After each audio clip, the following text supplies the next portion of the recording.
शहीद आजम भगत सिंह, राजगुरु और सुखदेव की विरासत को मनाने का इससे बेहतरीन तरीका कोई नहीं हो सकता है। क्यों? क्योंकि मेला एक ऐसी जगह होती है जहां लोग अपने तमाम दुख तकलीफों को भूल कर आते हैं। बच्चे उत्साह से आते हैं, लोग जिजीवसा और उल्लास पूर्वक मेले में आते हैं और इसीलिए आज ये मेले का कार्यक्रम रखा गया है।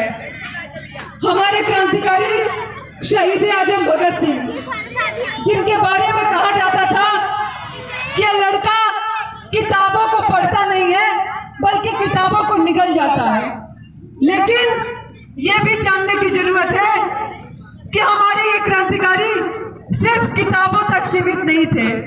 हमारे ये क्रांतिकारी 23 साल 24 साल की उम्र में एक ऐसे देश का ख्वाब देख रहे थे जहां ना अमीरी गरीबी की खाई हो, जहां ना भूखमरी हो, ना बेरोजगारी हो। और इसीलिए ये ब्रिटिश हुकूमत को बर्दाश्त नहीं था कि कोई 23 साल और 24 साल का नौजवान उसकी हुकूमत के खिलाफ बोले। और इसीलिए शहीद आजम भगत सिंह को फांसी की सजा दी गई, उनके साथ सुखदेव और राजगुरु को फांसी की सजा दी गई। लेकिन आज हमें यह भी जानने की जरूरत है कि भगत सिंह को याद करना हमारे लिए सिर्फ रस्म अदायगी का मसला नहीं है। हमारे लिए भगत सिंह को याद करना उनकी मूर्ति पर, उनके फोटो पर माल्यार्पण करना नहीं है। हमारे लिए भगत सिंह को याद करना उनके विचारों को लोगों तक लेकर जाना है। हमारे लिए भगत सिंह को याद करना उस विरासत को जिंदा रखना है जो हमारे क्रांतिकारियों ने हमें सौंपी है। वो विरासत क्या है? वो विरासत है हमारी एकजुटता। वो विरासत है कि एक ऐसा समाज बनाया जाए जहां अच्छे स्कूल हो, जहां अच्छे अस्पताल हो। वो विरासत है कि हम लोग एकजुट और संगठित होकर इस देश को एक बेहतर देश बनाने का ख्वाब देखें और उसे बेहतर देश बनाने के लिए एकजुट और संगठित हो। भगत सिंह आज इस अंधेरे दौर में वो रोशनी की मशाल है जो हमें ये उम्मीद देता है कि बिल्कुल चाहे जितना अंधेरा हो उसमें एक छोटी सी उजाले की किरण भी अपने आप में महत्वपूर्ण होती है। भगत सिंह अपने सदी के वो विचारक हैं जिन्होंने बहुत कम समय में, बेहद ही कम समय में एक सदी का सफर तय किया है।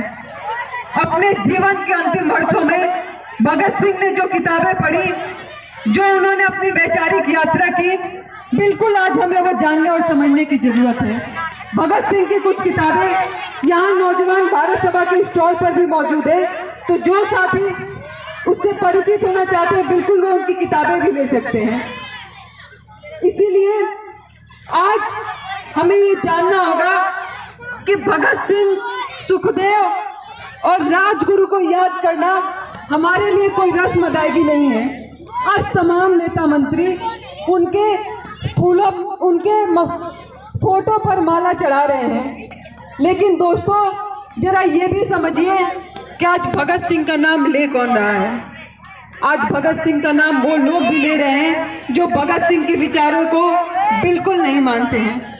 आज भगत सिंह का नाम वो लोग भी ले रहे हैं जो आजादी के आंदोलन में अंग्रेजों से माफीनामा लिखा करते थे, लेकिन हम उनसे अलग हैं और हमारी विरासत उनसे अलग है।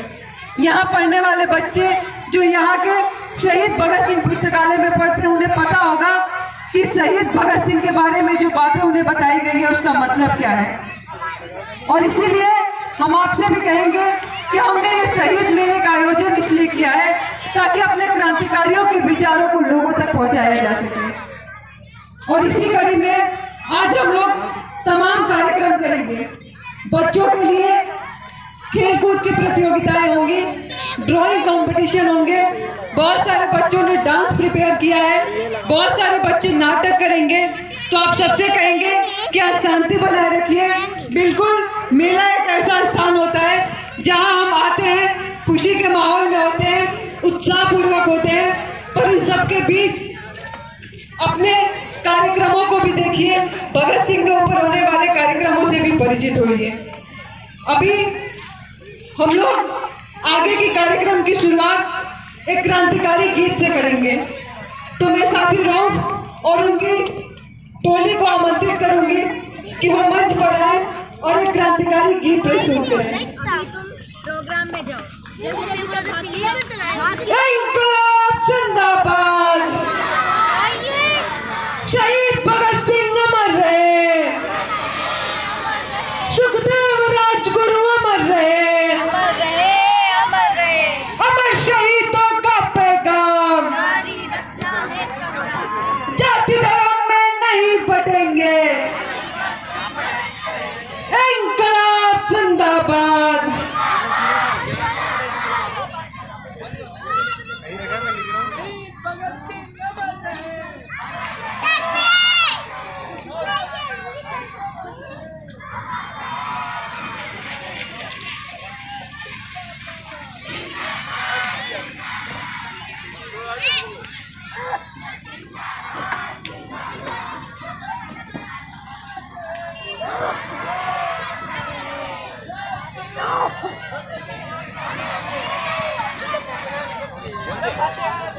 बोल रहा हूँ अभी तो स्टेज से ले लोला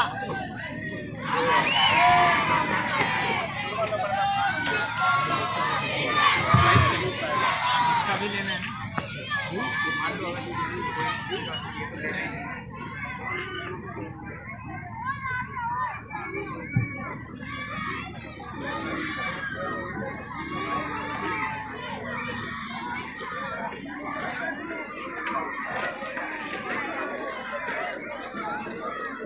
आप मुझे कितने बजे